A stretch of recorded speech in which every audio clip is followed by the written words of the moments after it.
दोस्तों, हमारे देश में आज भी नारियों को वो सम्मान नहीं मिला है जिसकी वो हकदार हैं। आज भी बहुत सारी ऐसी स्त्रियां हैं जिन्हें हर काम दूसरों के हिसाब से करना पड़ता है और इसे भारतीय संस्कृति का नाम दिया जाता है। क्या भारतीय संस्कृति में ये लिखा है कि एक औरत को उसकी मर्जी से जीने का कोई हक नहीं? कई घरों में आज भी नारियों का कोई सम्मान नहीं है। शायद यही कारण है कि हमारा देश उन्नति नहीं कर पा रहा है।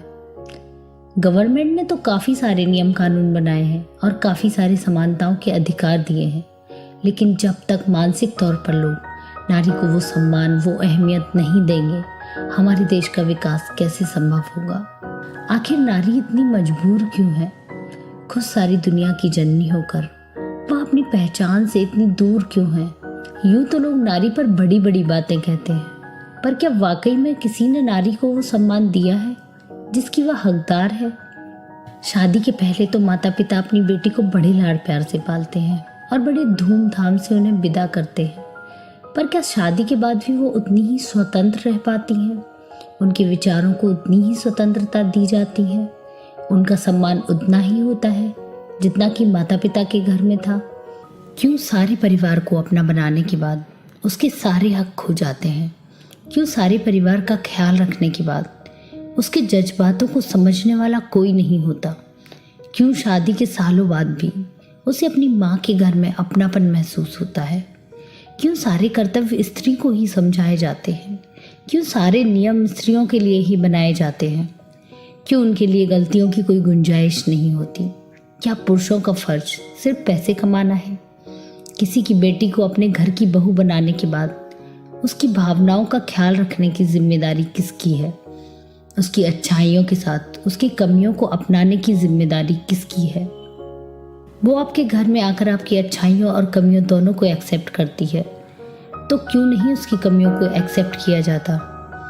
क्या आपका फर्ज नहीं कि उसकी क्षमता को समझे? क्यों उसके ऊपर उसकी क्षमता से ज़्यादा जिम्मेदारियां डाल दी जाती हैं? क्यों किसी की बेटी को अपनी बेटी की तरह नहीं समझ सकते? उसके दर्द में क्यों आपको तकलीफ नहीं होती? वो जिस माहौल से आई है उसके विपरीत माहौल में रहना, रहन सहन, खाना पीना सब कुछ बदल जाता है। उसके लिए ये सब कितना मुश्किल होता होगा, इस बारे में कोई क्यों नहीं सोचता? सबको अपने एक्सपेक्टेशंस की फिक्र होती है जो कभी पूरे नहीं हो सकते, और जब वो सारी जिम्मेदारियों को पूरा करने में खुद को सक्षम नहीं पाती, सबकी नज़रों में वो प्यार, वो सम्मान, वो इज्जत नहीं पाती, तब उसके अंदर एक बगावत पैदा होती है और वह अपनी बातें रखना शुरू कर देती है जो हर घर में लड़ाई झगड़े की वजह बनती है।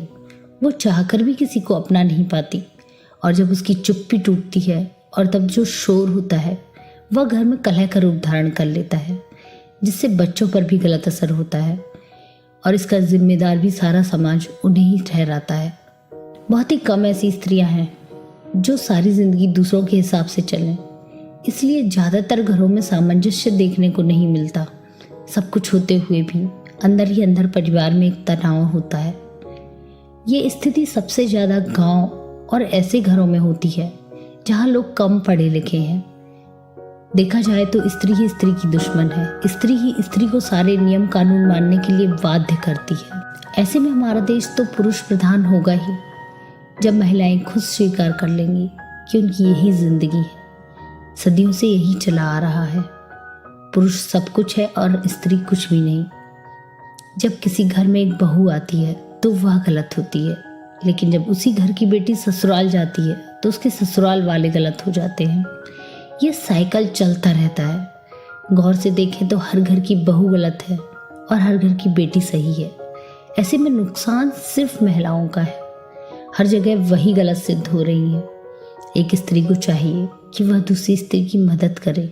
एक बहू को चाहिए कि वो सबके साथ मिलकर प्रेम से रहे, ससुराल को अपना घर समझकर अपनी जिम्मेदारियों को पूरा करे।